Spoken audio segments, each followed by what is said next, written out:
Welcome to the Darkling Radio, a channel for scary stories that take you into the unknown. Here, you will hear horror stories told in a way that feels real and keeps you awake. I always thought childhood friendships last forever. My best friend, he and I have known each other since we were 7. We grew up on the same street, went to the same schools, and knew each other's secrets. People always said we were like brothers. But as time passed, I started noticing strange things about Adil.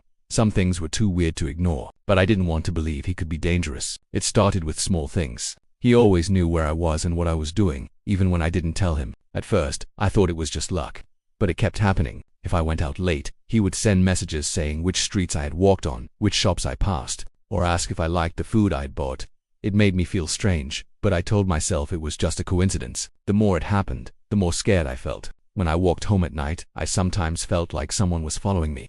My own footsteps sounded doubled, like another pair was behind me. I would look back, but the street was empty. The feeling never went away. Even at home, I didn't feel safe. At night, when I turned off the lights, it felt like someone was watching me from the shadows. Sometimes I woke up to find my window slightly open, even though I remembered locking it. The cold air made me shiver, and I held my blanket tightly, hoping it could protect me. One night, I couldn't take it anymore.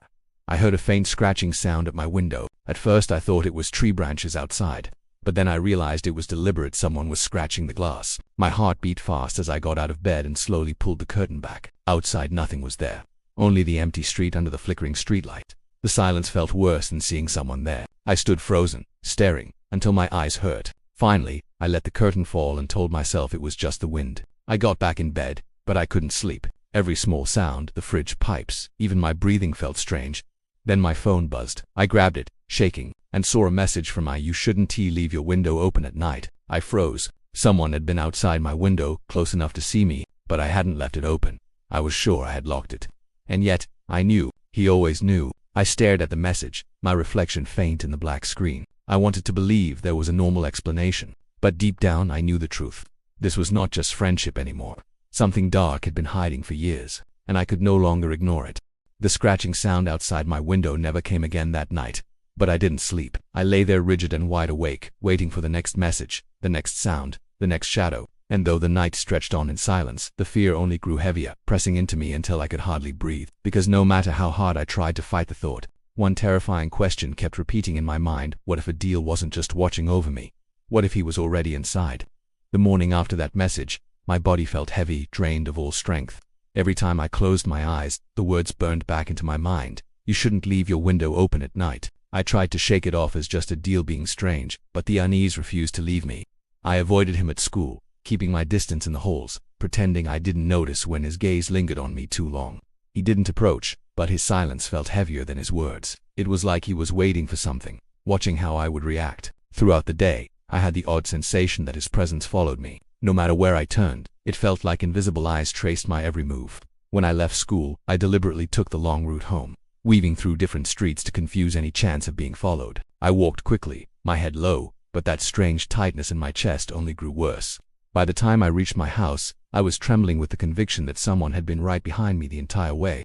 That evening, I decided I couldn't keep living in fear. I needed to know if I was just imagining things, or if Adil truly was stalking me. After dinner, I told my family I was heading to the store, but instead I slipped quietly down the block, cutting into an alley that curved back toward my street. I crouched behind a tree in the shadows, my heart hammering so loudly I thought it would give me away.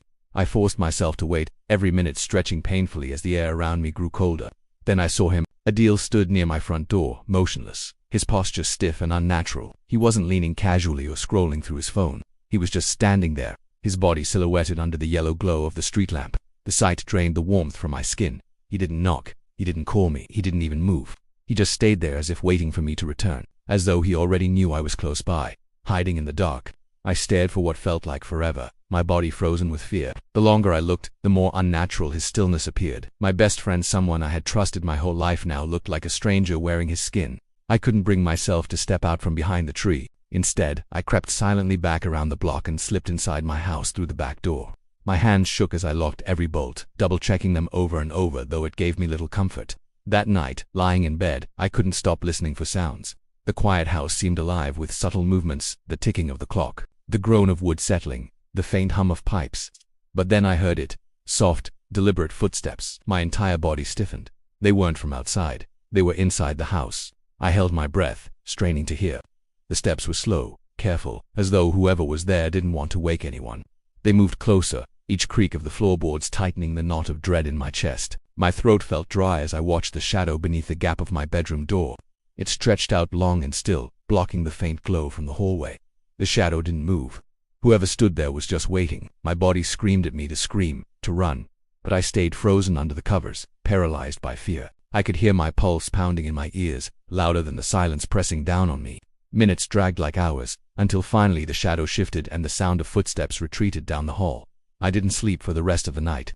Every time I closed my eyes, I imagined the door creaking open, imagined someone leaning over me as I slept. By morning the house was silent again. My family went about their routines as if nothing was wrong. I tried to convince myself it had been a nightmare, a trick of my exhausted mind. But when I reached for my phone, the illusion shattered. A new message waited for me. My hand shook as I unlocked the screen, and the image nearly made me drop it. It was a picture of me, lying in my bed, fast asleep. My blanket was pulled up exactly the way it was now, my arm resting in the same position. The timestamp told me the photo had been taken only a few hours earlier. During the night when I had been listening to footsteps outside my door, I stared at the photo on my phone until my eyes blurred.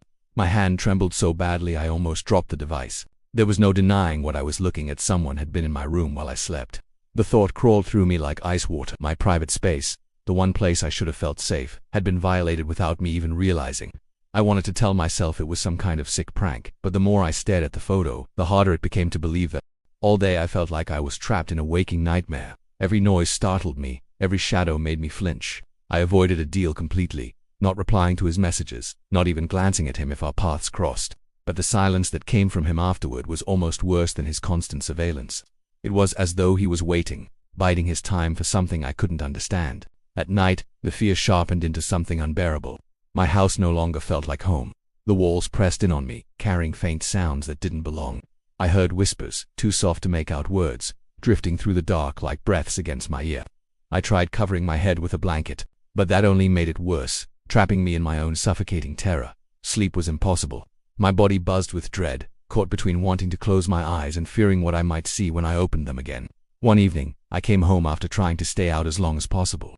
My heart nearly stopped when I noticed muddy footprints smeared across the floor near the back door. They didn't match any shoes in the house, and they led straight down the hallway toward my bedroom.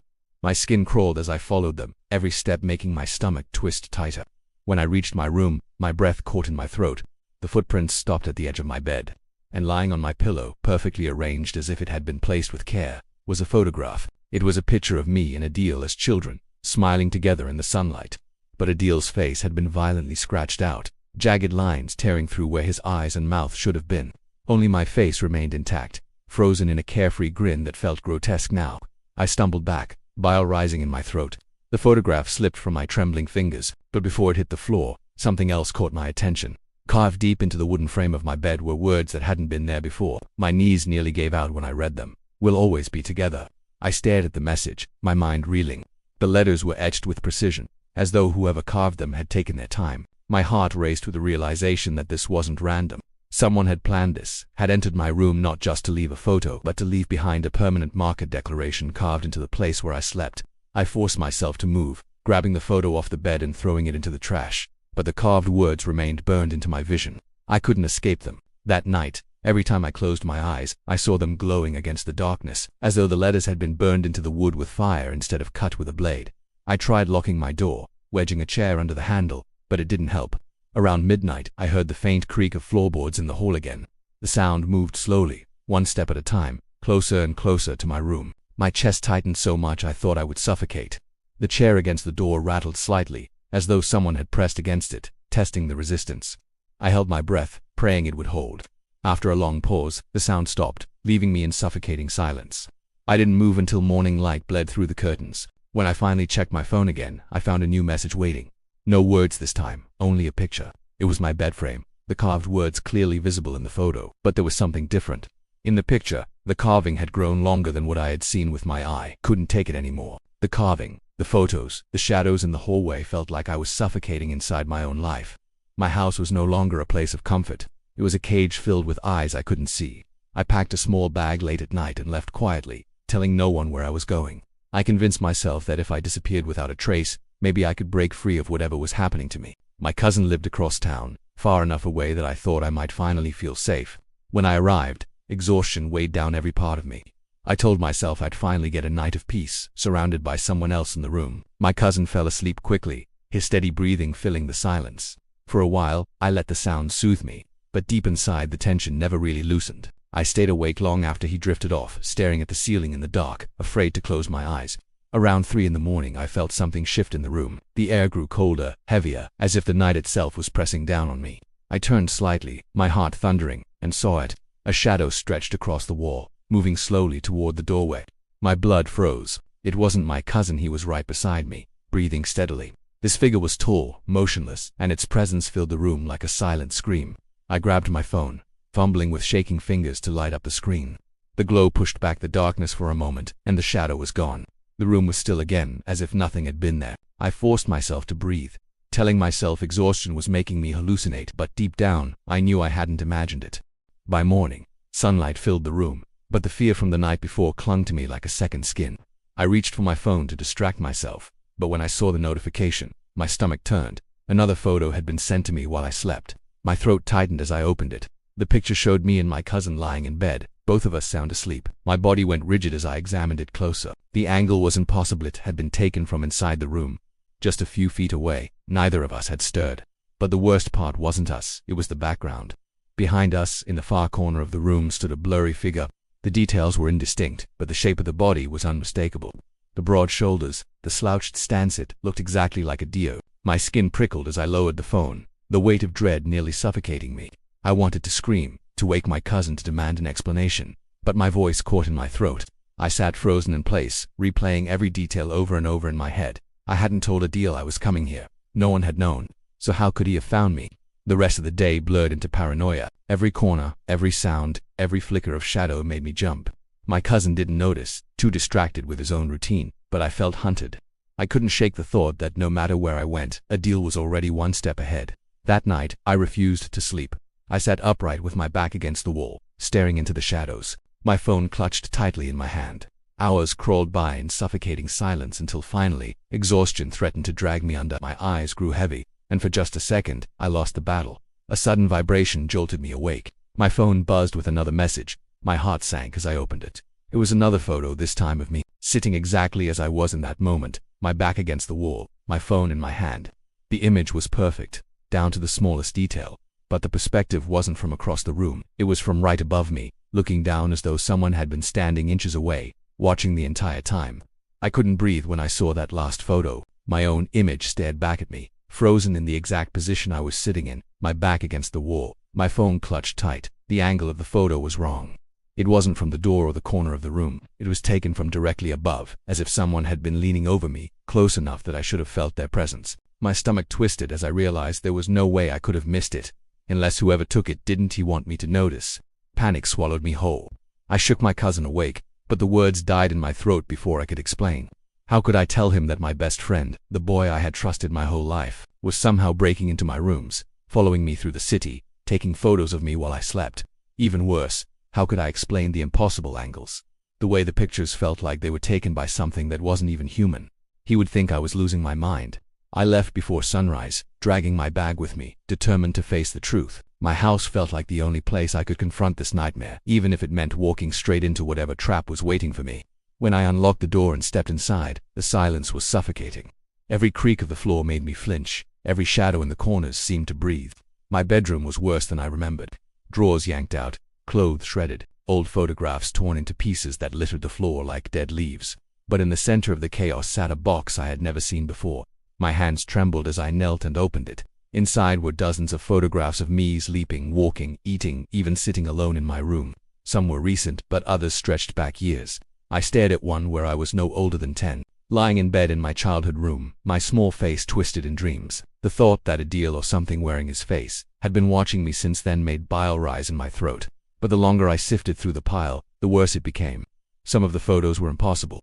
There were angles no one could have taken, like pictures of me lying in bed shot from directly overhead, as though the ceiling itself had been watching. There were shots of me walking alone in the woods, in places I was certain I had never told anyone about. My skin prickled with the realization that these weren't just pictures of me being followed. They were evidence of something else, something I couldn't explain. At the very bottom of the box was one last photograph, and when I saw it, the world seemed to tilt around me. It was of me, crouched on the floor of my bedroom, looking into that very same box of photographs. My mouth was slightly open, my hands frozen mid-motion, captured in perfect detail. I dropped the photo immediately, my pulse hammering in my ears. The timestamp on it was fresh. It had been taken just 2 minutes ago. The house felt suddenly alive around me, the silence sharp and suffocating. My eyes darted across the room, scanning the ceiling, the corners, the shadows that clung to the walls. I couldn't see anyone, but I felt them. I felt the weight of their gaze pressing down, closer than ever before. My phone buzzed in my pocket, the vibration rattling against my nerves. With shaking hands, I pulled it out and unlocked the screen. A new message waited, the notification burning bright. It was from Adil. The message contained no words, only a single image.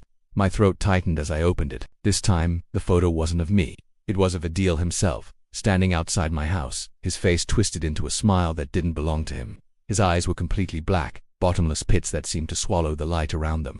Before I could process what I was seeing, another photo arrived, then another. My gallery filled with endless shots of Adil, standing closer and closer each time, until the last one wasn't outside anymore.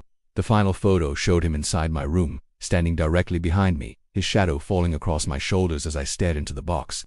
The phone slipped from my hands as I turned, every muscle screaming in terror. The room behind me was empty, but the air was wrong, heavy, charged with something unseen. I knew with absolute certainty that I wasn't alone, and I knew that whatever had been following me all these years had finally stepped out of the shadows, wearing the face of my best friend.